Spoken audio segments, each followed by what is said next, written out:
नमस्कार दोस्तों, आप सभी का आपके अपने चैनल में एक बार फिर से स्वागत है। दोस्तों, जैसा कि आप सभी जानते हो कि आप सभी की जो पशु परिचर की भर्ती है उसकी एग्जाम डेट आ चुकी है और आपके पास लगभग 30 दिन का समय ही बचा हुआ है जिसमें आपको तैयारी करनी है। देखिए, आप सभी पहले से तैयारी करते हुए आ रहे हो। कुछ स्टूडेंट ऐसे होंगे जो थोड़ी कम तैयारी कर रहे होंगे, कुछ अच्छे से तैयारी कर रहे होंगे, या कुछ ऐसे स्टूडेंट हैं जिन्होंने थोड़ी समय पहले ही तैयारी करना शुरू किया होगा जब एग्जाम डेट आपको पता चल गई। लेकिन अब आपको एक बात पता चल गया कि अब आपके पास अंतिम 30 दिन बचे हुए हैं और इस 30 दिन में आप ऐसा क्या करो कि आप बाकी स्टूडेंट से ज्यादा नंबर ले आओ। कि आप सभी इस बात को जानते हो कि अगर आपने ज्यादा नंबर ले लिए बाकी स्टूडेंट से तो आपका सिलेक्शन वैसे ही हो जाएगा, क्योंकि जो ज्यादा नंबर लाएगा उसी का सिलेक्शन होता है। ये बात आप सभी जानते हो। तो अब आपके दिमाग में आ रही है कि सर जी, मुझे एग्जाम निकालना है, मैं एग्जाम को कैसे निकालूं? बाकी स्टूडेंट से अंतिम 30 दिन में ऐसा मैं क्या पढ़ूं जिससे मेरा स्कोर बढ़ जाए और मैं सिलेक्शन ले लूं। तो इस वीडियो में मैं आपको वही बताऊंगा कि आपको अंतिम 30 दिन में क्या चीज पढ़नी चाहिए जिससे आप बाकी स्टूडेंट से ज्यादा नंबर लेके आओगे और 100% आपका सिलेक्शन होगा, अगर जो मैं आपको यहां पर बता रहा हूं अगर आप उसको फॉलो करते हो तो। देखो, सबसे पहले एग्जाम डेट है, वो पहले ही से ही आपको पता थी, लेकिन अभी जो कैलेंडर जारी किया गया उसमें आपको और कंफर्म कर दिया गया कि आपका जो एग्जाम है वो 1 से 3 दिसंबर 2024 को ही होने वाला है, यानी आगे नहीं बढ़ाया गया। जो स्टूडेंट पहले सोच रहे थे कि अभी एग्जाम डेट दी हुई है, इससे एग्जाम डेट को नहीं होगा, लेकिन कैलेंडर में दोबारा से इस चीज को कंफर्म कर दिया है कि आपका एग्जाम है वो 1 से 3 दिसंबर 2024 को ही होने वाला है। ठीक है, अब देखो एक बार सिलेबस के बारे में जान लेते हैं, कुछ चीजें मैं आपको बताता हूं। सबसे पहले अगर हम यहां पर देखेंगे तो यहां पर एक सिंपल सी बात दी गई है, और वो बात क्या है उसके ऊपर देखिए कि 150 प्रश्न आने वाले हैं। कितने क्वेश्चंस आएंगे? 150 क्वेश्चंस आएंगे। 150 नंबर के आने वाले हैं, 150 नंबर के ही आपके आने वाले हैं, और इसके लिए 3 घंटे का समय दिया जाएगा। सर, ये तो हमें पता है, बिल्कुल मैं जानता हूं आपको पता है, लेकिन जब 3 घंटे मिल रहे हैं हमें ही 150 क्वेश्चंस को करने के लिए, इसका मतलब स्पीड हमारी कम या ज्यादा हो उससे फर्क हमें कुछ भी नहीं पड़ेगा। ठीक है, उससे कोई प्रभाव नहीं पड़ने वाला, क्योंकि 3 घंटे में हम आराम से 150 प्रश्नों को कर लेंगे, कोई समस्या हमें उसमें नहीं आएगी। ठीक है, एक चीज और देख लो कि 1/4 है वो अंक आपका काटा जाएगा, यानी जो नेगेटिव मार्किंग होने वाली है वो 1/4 की होने वाली है, कि अगर आपने 4 क्वेश्चंस गलत किए तो जो सही क्वेश्चंस होगा उसके नंबर को भी आपका काट लिया जाएगा। इसका मतलब क्या है कि हमें गलत क्वेश्चंस नहीं करने। ये बात आप सभी जानते हो। ठीक है, इतनी छोटी सी चीज है वो आप सभी जानते हो। अब बात करते हैं अपने मेन के ऊपर कि हम स्कोर कैसे कर सकते हैं। देखो, सबसे पहले तो ये था कि भाई यहां से कितने भी क्वेश्चंस आ सकते हैं, लेकिन कुछ समय पहले नोटिस आया उसमें बता दिया गया कि एवरेज सभी का समान रहने वाला है, यानी कि आप मान सकते हो कि सभी से 20 से 25 क्वेश्चंस आपको देखने के लिए मिलने वाले हैं, क्योंकि टोटल 150 क्वेश्चंस हैं, उसमें 6 भागों में इनको बांटा गया है। तो 20 से 25 क्वेश्चंस, क्योंकि किसी से कम होंगे किसी से ज्यादा होंगे। ठीक है, कम से कम आएंगे 20 आएंगे आपके, और 25 से ज्यादा भी आ सकते हैं, किसी में ये 30 तक भी जा सकते हैं, क्योंकि अगर सभी में 25 आएंगे तब जाके ये 25 एवरेज बनेगा। ठीक है जी, अगर किसी में कम आ गए तो किसी में ज्यादा आएंगे तो 30 भी पूछा जा सकता है, लेकिन हम मान के चलते हैं कि कम से कम 20 आएंगे और सभी में एवरेज आता है तो 25 क्वेश्चंस आने वाले। ठीक है जी, ये अपना रहने वाला है। तो देखो, अब अपने को बाकी स्टूडेंट से ज्यादा नंबर लेने हैं तो बाकी स्टूडेंट से कुछ चीजें हमें अलग करनी होगी। सबसे पहले मैं 6 भाग आपको बता देता हूं, वो आपको पता है, लेकिन मैं जो बता रहा हूं उस पर आपको ध्यान देना है। पहला भाग है आपका भूगोल, ज्योग्राफी है। इसमें क्या है? आंकड़े हैं।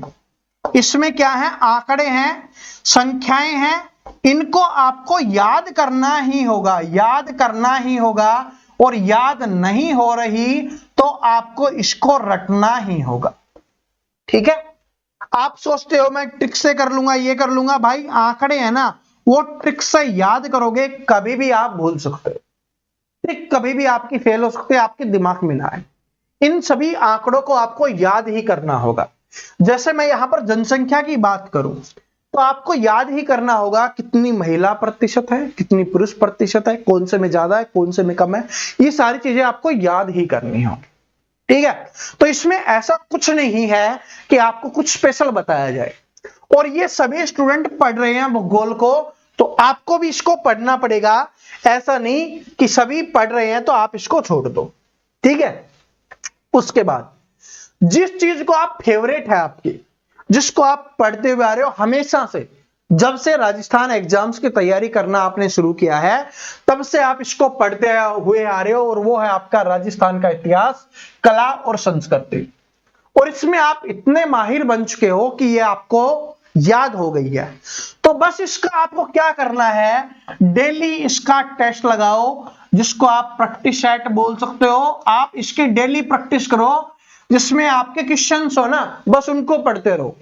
इनका बस, क्योंकि आपने पढ़ लिया सब कुछ, अब क्या है, सिर्फ प्रैक्टिस अपने को करनी है। कुछ ऐसी चीज बताऊंगा जो बाकी स्टूडेंट नहीं कर रहे, अगर आप उसको करोगे, क्योंकि देखो हर से मैंने आपको बताया ना कि 25 क्वेश्चंस तो आने ही आने हैं, तो 25 क्वेश्चंस आने हैं, मतलब अगर आपने एक चीज ऐसी कर ली, एक भी सब्जेक्ट को ऐसा कर लिया, बाकी स्टूडेंट से 5, 7, 10 नंबर ज्यादा ले आए, लाखों स्टूडेंट से आगे निकल जाओगे। क्योंकि इस बात को जानते हो कि इसमें लाखों स्टूडेंट फॉर्म भर रहे हैं और लाखों स्टूडेंट एग्जाम देने वाले, तो आपको उनसे आगे निकलना है, तो 5-7 नंबर आपको ज्यादा लेने ही होंगे। ठीक है, उसके बाद राजस्थान के बारे में आप सभी जानते हो, इनको आपको पढ़ना है और आपने पढ़ रखा है। बस इसका आपको कुछ नहीं करना, डेली प्रैक्टिस करो। जो क्वेश्चंस आपके पास अवेलेबल है, कोई भी बुक है, गाइड है, उससे आप करते रहो। अब भौतिक विज्ञान, देखो ये भौतिक विज्ञान है आपका, सॉरी आपका जो सामान्य विज्ञान है, इसमें आपका बिल्कुल प्यार से, ज्यादा टॉपिक्स है ही नहीं। आपको जैसे धातुओं के बारे में पढ़ना है, धातु अधातु इन सभी के बारे में, प्रकाश के बारे में पढ़ना है, इसको पढ़ लो।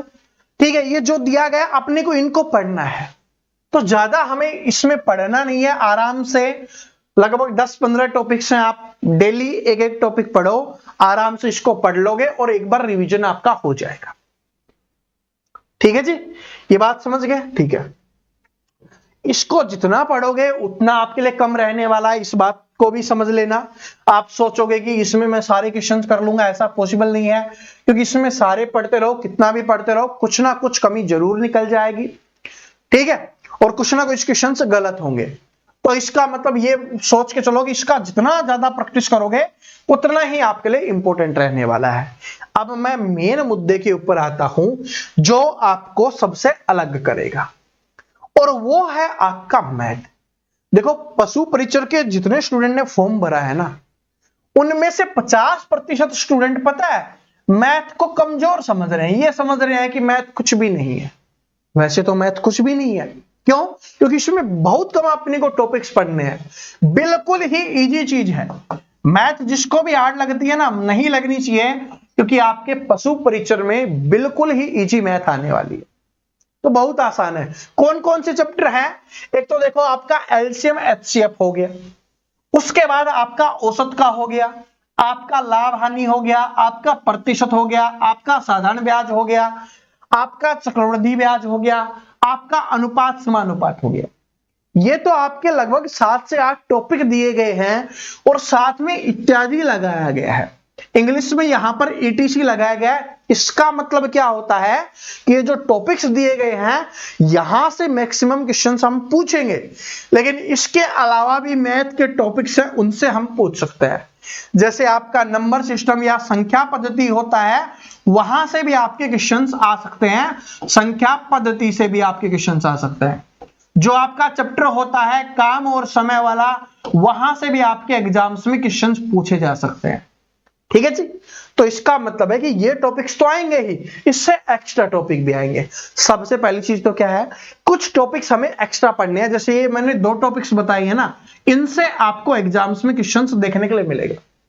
ये बस 100% बता रहा हूं, हो सकता है आपकी शिफ्ट में ना आए, लेकिन किसी ना किसी शिफ्ट में यहां से क्वेश्चंस देखने के लिए मिलेगा, और अगर वो आपकी शिफ्ट हुई तो इसका मतलब हमें इन टॉपिक्स पे भी, अरे 2 टॉपिक्स है छोटे छोटे, और ध्यान दे लेंगे। ठीक है, ज्यादा नहीं पढ़ना, संख्या पद्धति पढ़ने लगोगे तो बहुत ज्यादा बड़ा होता है, लेकिन जो आपके एग्जाम के लिए इंपॉर्टेंट है बस उतना पढ़ लो, काम चल जाएगा। अब क्या है, अब जैसे मैंने आपको एक बात बताई थी कि यहां से हर से 25 क्वेश्चंस आपके आने वाले हैं, तो अब मैथ भी इंपॉर्टेंट हो गया। तो अगर आप, क्योंकि अभी मैंने बताया 30 दिन का समय बचा हुआ है, ठीक है, और अगर आप इस वीडियो पे 500 प्लस लाइक, ज्यादा नहीं मांग रहा, बस अगर आप 500 लाइक्स कर देते हो, आप सभी कमेंट करके बोलते हो, तो ये मैथ की सारी क्लास में आपको पढ़ा, सिर्फ 30 दिन में इसको समाप्त कर देंगे मैथ को, और 100% मैथ के क्वेश्चंस आपके उसी से आने वाले हैं। एक भी क्वेश्चंस ऐसा नहीं होगा जो आपके बाहर से, एक भी क्वेश्चंस इससे बाहर नहीं आने वाला, इस बात को नोट कर ले। एक भी क्वेश्चंस आपको बाहर देखने के लिए नहीं मिलेगा, लेकिन उसके लिए आपको 500 प्लस लाइक करने होंगे और कमेंट करके बताना होगा कि हाँ सर जी क्लास लेके आइए, हम मैथ में स्कोर करना चाहते हैं, ठीक है। देखो इसको पढ़ने का सबसे अच्छा तरीका क्या है, पहला चैप्टर है इसमें प्रतिशत, ये वाला चैप्टर, इस चैप्टर को आप अच्छे से पढ़ लो, तो फिर आपका साधारण ब्याज आसान हो गया, चक्रवृद्धि ब्याज आसान हो गया, अनुपात समानुपात आसान हो गया, औसत आसान हो जाएगा, लाभ हानि आसान हो जाएगा। तो सबसे पहले मेन जड़ क्या है, प्रतिशत। तो अगर आप कमेंट करोगे तो सबसे पहली क्लास ये आने वाली है। तो ज्यादा से ज्यादा अपने दोस्तों के साथ इस वीडियो को शेयर करें, क्योंकि मैथ में जितना फोकस करेंगे, मैथ में हम बाकी स्टूडेंट से जितना ज्यादा स्कोर करेंगे, उतने ही हम बाकी स्टूडेंट से आगे निकलेंगे, और जितना आगे निकलेंगे आप सभी जानते हो हमारा सिलेक्शन के चांस है वो बढ़ते हुए जाएंगे, ठीक है जी। एक स्टूडेंट से आगे निकल के हमें लाखों स्टूडेंट से आगे निकलना है, तो उसके लिए ये चीज हमें करनी ही होगी, बाकी ये तो आप पढ़ ही रहे होगे। एक इसको स्टूडेंट कम समझ के छोड़ रहे हैं गणित को, गणित आपकी लंका लगा देगा, सिंपल सी बात है, अगर आपने इसको छोड़ दिया, ठीक है। तो अपने सभी दोस्तों के साथ इसको शेयर कर दो और बता दो, और कमेंट सेक्शन में इसके लिए आपको क्या कर सकते हो, देखो अगर आप लाइक्स कमेंट कर देते हो तो उसके बाद वीडियो को लाइक जरूर करना, वीडियो को सभी दोस्तों के साथ शेयर करना, और चैनल को आपको क्या करना है, सब्सक्राइब जरूर कर लेना है, ताकि आने वाली सारी क्लासेस आपको मिल सके। तो चैनल को सब्सक्राइब करके जरूर रख लेना। और अभी जो आपका 12th लेवल का और ग्रेजुएशन लेवल का आपका सीईटी हुआ है ना, उसके क्वेश्चंस भी मैं आपको करवा दूंगा, ठीक है। इन दोनों के क्वेश्चंस भी आपको करवा दूंगा, ताकि आपको आइडिया लग जाए कि कैसे लेवल के क्वेश्चंस आपके यहां से आ रहे होते हैं। और जब ये 12th का पेपर होगा आपका सीईटी वाला, तो वो पेपर का मैथ का सॉल्यूशन भी मैं आपको करवाने वाला हूं, तो इसलिए इस चैनल को सब्सक्राइब जरूर कर लेना। Thank you.